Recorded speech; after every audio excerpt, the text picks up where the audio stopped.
আমাদের উপর নানান ধরনের জুলুম করা হয়েছে। আমাদের সামাজিক জীবনটাকে বিষিয়ে তোলা হয়েছিল বিভিন্ন মিস ইনফরমেশন, ডিসইনফরমেশনের মধ্য দিয়ে। আমাদের দ্বারা শত্রু ও কষ্ট পাক সেটা আমরা চাই না। সে যে দায়িত্ব, এটা ক্ষমতা না। আমি কখনোই ক্ষমতাশীল টার্মটাকে আমরা বিশ্বাস করি না, আমরা দায়িত্বশীল টার্মটাকে বিশ্বাস করি। বাংলাদেশের মানুষজন, বাংলাদেশের জনগণ, বাংলাদেশের জনগণের ভোটাধিকার, মানবাধিকার, গণতন্ত্রকে ফিরিয়ে আনবার জন্য আমরা দীর্ঘ সময় ধরে লড়াই চালিয়ে গেছি।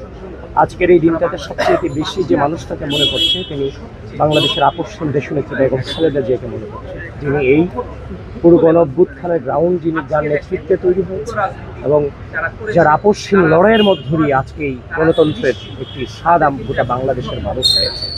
মহান আল্লাহ ওনাকে জান্নাতের সর্বোচ্চ মাকাম দান করুক, আমিন। এখানে রাজনীতিটা হবে পারস্পরিক শ্রদ্ধা, স্নেহ, সহনশীলতা, সহমর্মিতার মধ্য দিয়ে। পারস্পরিক শ্রদ্ধার জায়গা থেকে রাজনীতিটা হবে এবং রাজনীতিবিদদের হাতে রাজনীতিবিদরা যেন সেফ থাকে। রাজনীতিবিদদের হাতে রাজনীতিবিদরা যদি সেফ থাকে তাহলে এটার প্রভাব তৃণমূল পর্যন্ত পড়বে, যার মধ্য দিয়ে একটি স্থিতিশীল গণতান্ত্রিক বাংলাদেশ বিনির্মাণ করা সম্ভব, যেটার স্বপ্নে রাজনীতির মাঠে এসেছিলাম। তবে আপনাদের কাছে আরও একটা জিনিস শেয়ার করতে চাই। 5 আগস্ট পরবর্তী সময়, 5 আগস্টের পূর্বে তো আসলে আমরা লড়াই চালিয়ে গিয়েছি, কিন্তু 5 আগস্টের পরে আমরাই তো আবার রাজপথের এই গণতন্ত্র এবং ভোটাধিকার ফিরিয়ে আনার জন্য লড়াই চলমান রেখেছি। কিন্তু এই 5 আগস্টের পরে বিভিন্ন সাইবার বুলিংয়ের মধ্য দিয়ে, বিভিন্ন প্রোপাগান্ডার মধ্য দিয়ে আমাদের উপর নানান ধরনের জুলুম করা হয়েছে। আমাদের সামাজিক জীবনটাকে বিষিয়ে তোলা হয়েছিল বিভিন্ন মিস ইনফরমেশন, ডিসইনফরমেশনের মধ্য দিয়ে, সামাজিক যোগাযোগ মাধ্যমে। তবে আমরা ধৈর্য ধারণ করেছি, আমরা সে রাজনৈতিক চ্যাপ্টারে আর কখনোই প্রবেশ করতে চাই না। তো সুতরাং ওই যে মিস ইনফরমেশন, ডিসইনফরমেশনের জবাব দিতে গিয়ে মাঝে মাঝে আমাদেরকেও কঠোর ভাষা উচ্চারণ করতে হয়েছে, যেটা সত্যিকার অর্থে আমরা হৃদয় থেকে কঠোর ভাষা উচ্চারণ করা, কারোর সাথে উচ্চ সুরে কথা বলা, এটা কোনোভাবেই আসলে চাই না।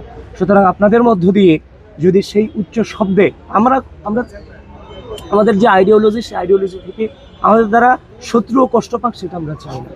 সুতরাং সেই সময়টাতে এই মিস ইনফরমেশন, ডিসইনফরমেশন মোকাবেলা করতে গিয়ে আমাদের থেকে যদি আপনারা কেউ কষ্ট পেয়ে থাকেন, কিংবা আমাদের উচ্চ সুরের কারণে যদি কেউ কষ্ট পেয়ে থাকে, আমাদের ভুল বোঝে থাকে, আমি তাদের কাছে আমাদের ক্ষমা সুন্দর দৃষ্টিতে দেখবেন এবং তাদের কাছে দুঃখ প্রকাশ করছি।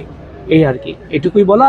আর সকলকেই আহ্বান করছি আমরা যেন পূর্বের রাজনৈতিক অপসংস্কৃতিতে কেউ ফিরে না যাই, কারণ পূর্বের রাজনৈতিক অপসংস্কৃতিতে ফিরে না যাওয়ার জন্যই আমরা এই রাজনীতির মাঠে এসেছি। আপনারা আমাদের জন্য দোয়া করবেন, আমরা যেন মজলুম হয়ে, মজলুমের যে বেদনা, সেই বেদনাটাকে ধারণ করেই যেন বাংলাদেশে আমরা আমাদের দায়িত্বটুকু পালন করতে পারি।